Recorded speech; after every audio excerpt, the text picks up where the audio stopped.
Today we'll cover the remaining part of the ophthalmic preparations, which is part 2. As you know that we discussed what is ophthalmic preparation. They are the specialized dosage form designed to be instilled onto the external surface of the eye, topically administered inside intraocular or adjacent periocular to the eye, or used in the conjunction with an ophthalmic device. They are the most commonly employed ophthalmic dosage forms, which are solutions, suspensions, and the ointments. The newest dosage forms for ophthalmic drug delivery are the gels, gel-forming solutions, ocular inserts, intravitreal injection, and the implants. As you know that we have covered the solution and the suspension in the earlier the part 1. Now coming to the semi-solid dosage forms of ophthalmic preparations, which are ophthalmic ointment and the gels. The ointment vehicles generally which is used in ophthalmology is mixture of the mineral oil and the petrolatum bases. The mineral oil is used to modify melting point and modify consistency. These petrolatum vehicles used as an ocular lubricant to treat dry eye syndromes. They are mostly used as an adjunctive nighttime therapy, while eye drops administered during the day. It is suitable for moisture sensitive drugs and has to use to longer the contact time than the drops. This is the main advantage of these semi-solid dosage forms. When you compare between the solution as well as this suspension or the emulsion, these semi-solid dosage forms of these ointments and the gels have better retention, more time retention, you can say the more contact time in comparison to the solution ophthalmic dosage forms. The chlorobutanol and the methyl and the propyl paraben are most commonly used as preservative in ophthalmic ointments. This is the preservative of the choice, which is being used in ophthalmic preparations, whether it is solution or suspension, or whether it is this ointment and the gels. Apart from that, this preservative, it has the disadvantage that they are greasy. They are in greasy nature, and due to the use of that, little bit while application or when it is when it is applied and up to that contact time, your blur there may be the blurring in the vision. The ophthalmic ointments which are being prepared on the ointment basis, which are sterilized by heat and appropriately filtered while molten to remove foreign particulate matter. It is then placed into a sterile steam jacket kettle to maintain the ointment in a molten state under aseptic conditions, and the previously sterilized active ingredient or the ingredients and the excipients are added aseptically into it. Then the entire ointment passed through a previously sterilized colloid mill for adequate dispersion of the insoluble components. After that, the product is compounded in an aseptic manner, and then it is filled into a previously sterilized container. The examples are chloramphenicol ointment, which is widely used, tetracycline ointment, and the hydrocortisone ointment. Now, the packaging of these ophthalmic ointments and the gels can be done especially in the small collapsible tin tubes or in the aluminum tubes. The small collapsible tin tubes, they usually holding 3.5 gram of the product. The pure tin tube is compatible with a wide range of the drugs in the petrolatum based ointments, whereas these aluminum tubes have been used because of their lower cost and as an alternative to the supply of the tin. The plastic tubes are nowadays being used, which are made up of this LDPE, low density polyethylene resins, which have considered widely nowadays as an alternative material for packaging of this ointment as well as the gels. Generally, that filled tubes may be tested for the leakers. The screw cap is made of the polyethylene or the polypropylene. The tube, which can be a source of metal particle and must be cleaned carefully before sterilization by autoclaving. These precautions you have to take care while packaging, before packaging of that product. This is the slide showing that how to use an ointment and the gel properly while administration. You can see that you have to tilt your head and you have to open your eyes and then apply a drop or that little part of that one and leave it and close your eyes. Then you can after a certain period you can straighten your head. Now coming to the third one, that is solid dosage forms, which are generally ocular inserts in this ophthalmic preparation category. These are defined as sterile solid or semi-solid preparations with a thin, flexible and multi-layered structure for insertion into the conjunctival sac. Here you can see that the drug reservoir is there and the other parts are there of that insert. These ocular inserts have the advantage like increasing contact time and the improving bioavailability, which is the ultimate target of a particular product or for a particular drug. It provides prolonged drug release and there's a better efficacy. It gives the reduction of adverse effects, and there is reduction of the number administrations and thus better patient compliance. Now coming to the ocular inserts, the first category of this one is the insoluble inserts. Insoluble insert is a multi-layered structure consisting of a drug containing core surrounded on each side by a layer of copolymer membranes through which the drug diffuses at a constant rate. The rate of the drug diffusion is controlled by the polymer composition, the membrane thickness and the solubility of the drug. For example, the OcuSets Pillow 20 and the Pillow 40 ocular systems are there, which are designed to be placed in the inferior cul-de-sac between the sclera and the eyelid and to release pilocarpine continuously at a steady rate for 7 days for treatment of glaucoma. Here you can see that the photograph of patient with OcuSet pilocarpine in place in lower cul-de-sac of right eye. You can see that ocular insert is there instilled. Now coming to the soluble ocular inserts, these consist of all monolithic polymeric devices that at the end of their release the device dissolves or erode. Means that these are being manufactured by using the polymers which can erode itself after a certain period, and these devices at the end of the release it can be automatically dissolve or erode. The types which are available based on the natural polymers like collagen, and the another one is based on the synthetic or the semi-synthetic polymers like cellulose derivatives, HPMC, methyl cellulose or PV, ethylene vinyl acetate copolymer. The system often in 10 to 15 seconds after introduction into the upper conjunctival sac gradually dissolves within 1 hour while releasing the drug. The advantage with these ocular inserts are OcuSets being entirely soluble so that they do not need to be removed from their site of application. Whereas in the case of the insoluble OcuSets, that you have to remove that after a certain period. This Lectisert is a sterile ophthalmic insert used in the treatment of the dry eye syndrome and is usually recommended for patients unable to obtain symptomatic relief with artificial tear solutions.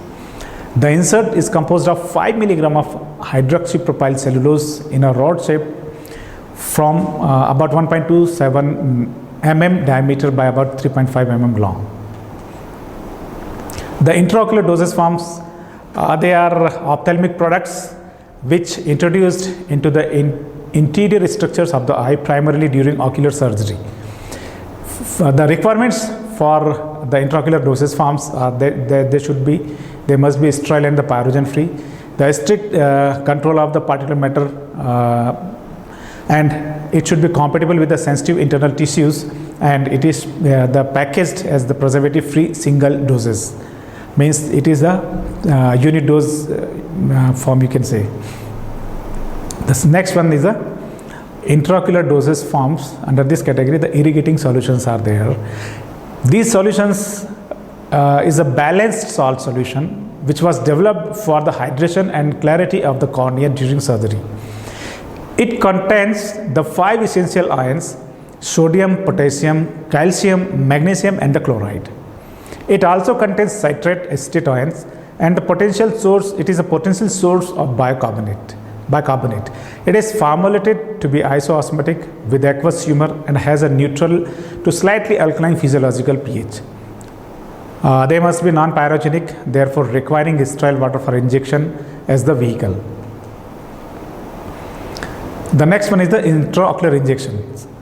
The ophthalmologist generally use and the available parental dosage forms to deliver anti-infective corticosteroids and the anesthetic products to achieve higher therapeutic concentrations intraocularly than can ordinarily be achieved by topical or the systemic administration of it. Injections. The FDA approved intraocular injections include myotics, viscoelastics, and an antiviral agent for intravitreal injection. The next category is the intravitreal implants are also available. These are the sterile implant containing ganciclovir or antineoplastic agents is a tablet of ganciclovir with magnesium stearate, which is coated to retard release with polyvinyl alcohol and ethylene vinyl acetate polymers. Such the device, when surgically implanted in the vitreous cavity, releases the drug over a 5 to 8 months period. Some miscellaneous forms are also available. You can say that ocular iontophoresis. This iontophoresis is the process in which direct current drives ions into the cells or the tissues. If the drug molecules carry a positive charge, they are driven into the tissues at the anode, if negatively charged at the cathode. Ocular iontophoresis offers a drug delivery system that is fast, painless, safe, and results in the delivery of a high concentration of the drug to a specific site. Iontophoresis is useful for the treatment of bacterial keratitis, iontophoretic application of antibiotics. It may enhance their bactericidal activity and reduce the severity of the disease. Here you can see that the iontophoresis, how it can take place, that a Visulex system is there, that it is being given, and this is that drug applicator is that. This you can see here. The other is the vesicular delivery systems are also there. The vesicular delivery systems, mainly the liposomes and the niasomes. The liposomes are comprises of the phospholipid based vesicles, whereas the niasomes or non-anionic surfactant based vesicles are there. Apart from that, the microspheres and the nanoparticles can also be used. Coming to the liposomes, they are the microscopic and the submicroscopic vesicles, consist of one or more concentric sphere of lipid bilayers separated by the water or aqueous buffer compartments. Here you can see that. And the niasomes are the non-anionic surfactant we have discussed in previous slide. And they are based non-anionic surfactant based vesicles formed from the self-assembly of non-anionic amphiphils in an aqueous media, resulting in the closed bilayer structure. You can see that. Now coming to the advantages of the niasomes and the liposomes, they provide the sustained release of the active compounds. They protect drugs from the degradation. It is biocompatible, biodegradable, and the non-immunogenic. They can entrap both hydrophilic and the lipophilic drugs into it. The bilayer of these systems can efficiently penetrate the cornea of the eye, and they have low toxicity because of their non-anionic nature.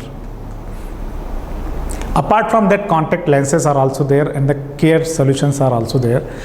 The types of contact lenses are the hard contact lenses, soft contact lenses, and the rigid gas permeable. The hard contact lenses are made of rigid plastic resins, polymethyl methacrylate.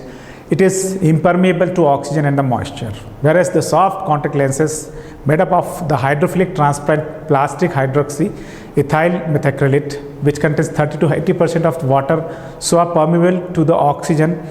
It have two types, daily wear and the extended wear, which are being generally used. You can see that those who are using these lenses, contact lenses, generally regularly when they are using, it is the soft contact lenses. The rigid gas permeables are having the advantage of both soft and the hard lenses. They are hydrophobic and the oxygen permeable. The advantages of the hard contact lenses and the RGP lenses are the strength durability is more in these cases. They are resistant to absorption of medications and the environmental contaminants. Their visual acuity is there, and the disadvantages with these systems are that it requires adjustment period of the wearer, more easily dislodged from the eyes. The advantages of the soft contact lenses are you can wear for longer periods. It do not dislodges easily. Whereas it also have a disadvantage that have a shorter lifespan, and the wearer must ensure that the lenses do not dry out. Means always you have to maintain the keep these lenses into the solutions. Here you can say that the soft lens, picture of the soft lens as well as the hard lens. Now coming to the how you can take care of the contact lenses. The products for soft contact lenses, the cleaners are being used to remove the lipid and the protein debris. The formulations, they are viscosizing surface active agents to enable the gentle friction with fingertips, as well as the antibacterial fast acting benzene chloride solution can be used for that. The rinsing and the storage solution for these soft contact lenses are that provides that facilitate the lens hydration and inactivation of the microbial contaminants and prevent the lens from drying out. Rinsing and the storage of the solutions, generally that the formulation contains 0.95% of the sodium chloride, which is isotonic, and the antibacterial 3% hydrogen peroxide for 30 minutes, followed by inactivation with sodium pyruvate. This rinsing and storage solution of the hard contact lenses for cleaning, microbial inactivation, and for the hydration, that the formulation should be should use that surface active agent antimicrobial in the percentage of the 0.01% benzyl chloride plus 0.1% of the sodium meditate. The wetting of the solution or wetting solution should be there, must be used for these lenses to achieve the rapid wetting by the lacrimal fluid and promote comfort. This facilitates insertion of the lenses, and it provides a lubrication to that when you are using these wetting solutions. The buffering solutions are also being used for these contact lenses. That hypromulose eye drop BPC is generally used. This buffer to pH 8.4 to 8.6 with boric acid and the borax. These solutions better tolerated by eye as more alkaline or acid preparations causes fogging effect. Now coming to the evaluation test, basically that metal particles to be identified in that formulations. This test is required only for the ophthalmic ointments. The presence of metal particles will irritate the corneal or conjunctival surface of the eye. It is performed using 10 ointments tube. The content from each tube is completely removed onto a clean 60 mm diameter petri dish, which possesses a flat bottom, and the lid is closed, and the product is heated at 85 degrees centigrade for 2 hours. Once the product is melted and distributed uniformly, it is cooled to room temperature. Then the lid is removed after solidification. The bottom surface is then viewed through an optical microscope at 30x magnification. The viewing surface is illuminated using an external light source positioned at the 45 degree on the top. The entire bottom surface of the ointment is examined, and the number of the particles 50 micrometer or above are counted using a calibrated eyepiece micrometer. The USP recommends that the number of such particles in 10 tubes should not exceed 50, with not more than 8 particles in any individual tube. The limits are not met. The test is repeated with an additional 20 tubes. In this case, the total number of the particles in 30 tubes should not exceed 150, and not more than 3 tubes are allowed to contain more than 8 particles. Now coming to the leakage test. This test is mandatory for ophthalmic ointments, which evaluates the intactness of the ointment tubes and its seal. 10 sealed containers are selected, and their exterior surfaces are cleaned. Then they are horizontally placed over absorbent blotting paper and maintained at 60 degrees centigrade for 8 hours. Then this test passes if leakage is not observed from any tube. If leakage is observed, the test is repeated with an additional 20 tubes. The test passes if not more than 1 tube shows leakage out of the 30 tubes. Now coming to the third test, that is sterility test. Sterility test is very, very important, although the previously discussed test is also very important, but the sterility is the main one, which is if it is complied as per norms, then your product may be stable during your shelf-life period, during its expiry date or its shelf-life. The ophthalmic semi-solids should be free from anaerobic and the aerobic bacterial and the fungi. Sterility tests are therefore performed by the membrane filtration technique or the direct inoculation technique. In the membrane filtration technique, a solution of the test product 1% is prepared in isopropyl myristate and allowed to penetrate through cellulose nitrate filter with pore size less than 0.45 micrometer. If necessary, gradual suction or pressure is applied to aid filtration. The membrane is then washed 3 times with 100 ml quantities of sterile diluting and rinsing fluid and transferred aseptically into fluid thioglycolate FTG medium and soybean casein digest medium. Then the membrane is finally incubated for 14 days. Growth on the FTG medium indicates that presence of anaerobic and aerobic bacteria. The soybean casein digest medium indicates fungi and the aerobic bacteria. Absence of any growth in both these media establishes the sterility of the product. In the direct inoculation technique, the one part of the product is diluted with 10 parts of sterile diluting and rinsing fluid with the help of an emulsifying agent. Incubated in fluid thioglycolate and soybean casein digest medium for 14 days. In both techniques, the number of the test articles is based on the batch size of the product. If the batch size is less than 200, the container, either 5% of the containers or 2 containers, whichever is greater, are used. If the batch size is more than 200, 10 containers are used for the sterility testing. These are the references which I have taken for delivering this lecture. Thank you very much for your attention.